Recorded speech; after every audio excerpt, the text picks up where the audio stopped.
If you go to the gym and you work out and you come back and you look in the mirror, you will see nothing. And if you go to the gym the next day and you come back and you look in the mirror, you will see nothing. So clearly there's no results, can't be measured, it must not be effective. So we quit, right? Or if you fundamentally believe that this is the right course of action and you stick with it, like in a relationship, I bought her flowers and I wished her happy birthday, and she doesn't love me. Clearly I'll give up.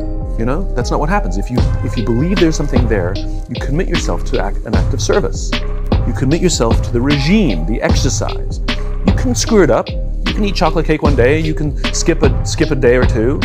You know, it allows for that. But if you stick with it consistently, I'm not exactly sure what day, but I know you'll start getting into shape. I know it. And the same with the relationship. It's not about the events. It's not about intensity. It's about consistency. Right? You go to the dentist twice a year, your teeth will fall out. You have to brush your teeth every day for 2 minutes. What does brushing your teeth twice a day for 2 minutes do? Nothing.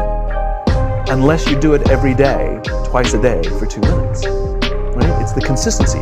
Going to the gym for 9 hours does not get you into shape. Working out every day for 20 minutes gets you into shape. It's the daily practice of all the monotonous, little, boring things like brushing your teeth that matter the most. Right? Leadership is exactly the same. There's no event.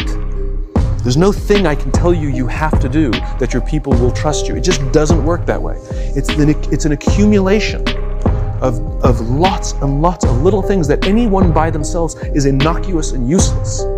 Literally, pointless by themselves. People will look at little things that are good leadership practices and say, that won't work. And you're absolutely right. But if you do it consistently, and you do it in combination with lots of other little things, like saying good morning to someone, that looking them in the eye. It's those little innocuous things that you do over and over and over and over that people will say, I love my job.